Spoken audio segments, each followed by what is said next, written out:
All right, Audrey, you're all set for this Sunday at 7 o'clock a.m. with 4 players. Is there anything else I can help you with?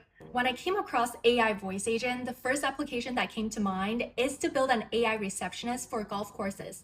They are the businesses I call most often when it comes to appointment booking over the phone. So today I'm going to show you how I build an AI voice agent in Blend AI that's able to handle appointment booking, cancellation, and rescheduling. Let's jump right into it. For the AI receptionist that I've created, you can see I have two branches here. One is for the booking and the other side is the cancellation. If we go down the cancellation pathway, I'm just collecting the booking information and then connecting that to a webhook where I'm searching for that specific event and proceed to delete that. Once that's completed, I'm asking the user if they like to reschedule. If they do, then I'm merging the remaining action with the booking appointment route. So for the booking side, I'm again collecting user preferences in terms of date and time they'd like to come in.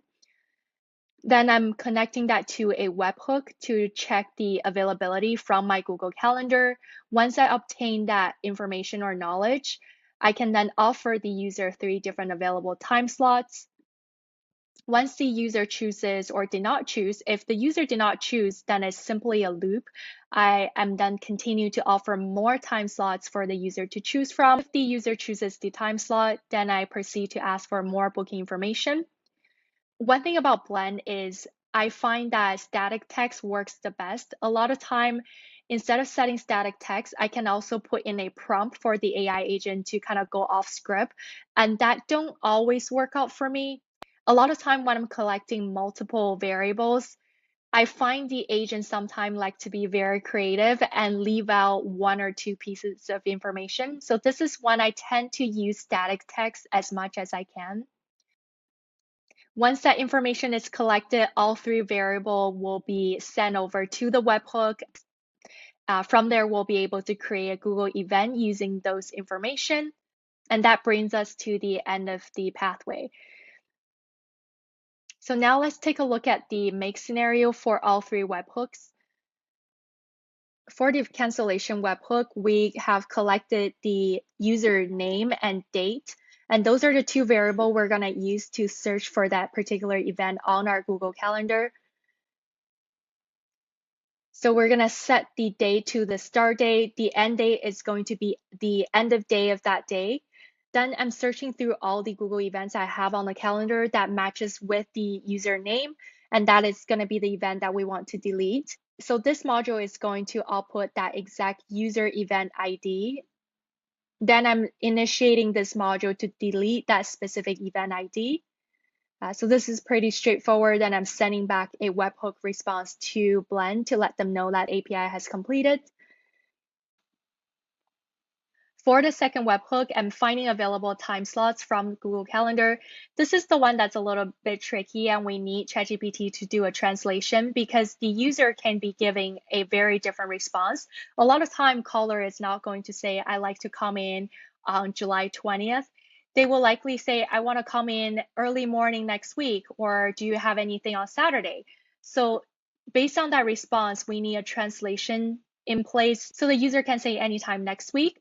Then we're going to output a start time based on Monday 12 o'clock till Friday at 11:59, right? If the user says anything on the 19th, then I'm outputting the entire duration for the 19th. So I'm letting the assistant know what is the current time as well as user preference.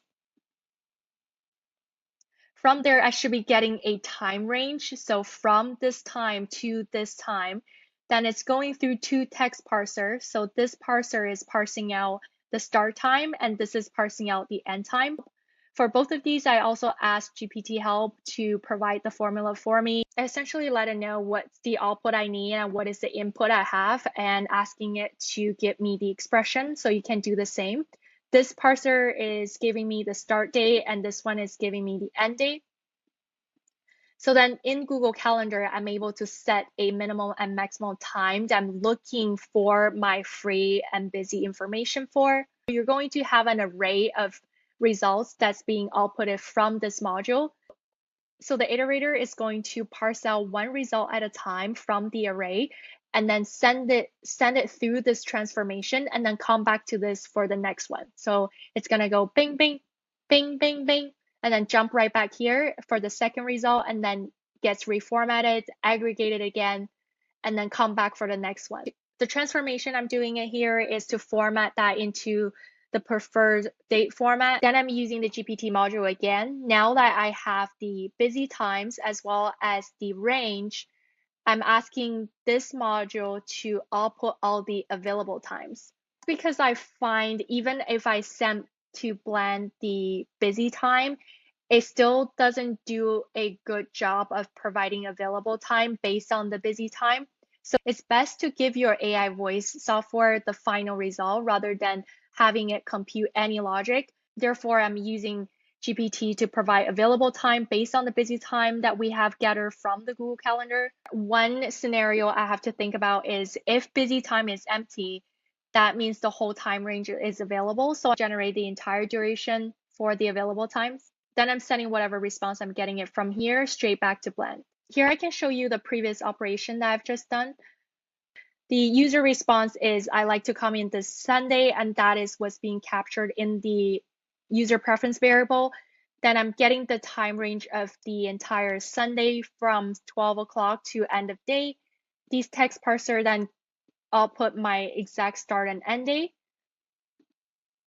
The Google Calendar is going to give me all the busy time slots within that day.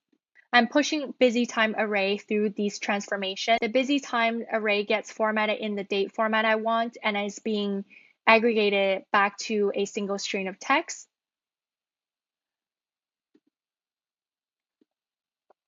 This GPT assistant is going to give me all the available times based on busy times as well as the time range. For the final webhook, this one is also a very short one. I'm simply creating an event based on all the user variable that we've passed from Blend that include the username, phone number, date, time, which are what the user have selected in the previous conversation. And I'm setting that duration to 15. I think that's how long typically we space out each player or each player group. And then I'm also gathering the number of players just to try to make it realistic here for a golf course.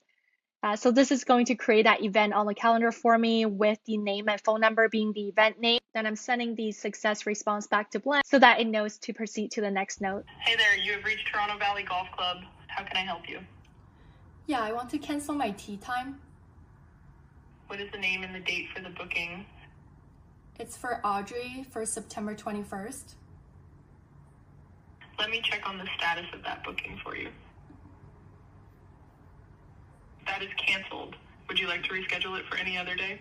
Yes. Of course. When would you like to come in? Maybe this Sunday early morning.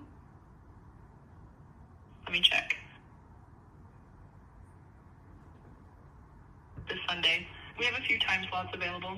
We have 7 o'clock a.m., 10 o'clock a.m., and 1 o'clock p.m. Which one of those works best for you? 7 a.m. works. Can I have name, phone number, and number of players for the booking? Yeah, it's Audrey 647 for 4 players. Got it. All right, Audrey, you're all set for this Sunday at 7 o'clock a.m. with 4 players. Is there anything else I can help you with? No, that's it. Great. See you then. I'm really excited to go to nearby golf courses to get feedback for the solution. Think of a pro shop that's 24/7, no delays, always pick up. If you like what you saw there, drop me a comment, try it out for yourself, and let me know how it goes.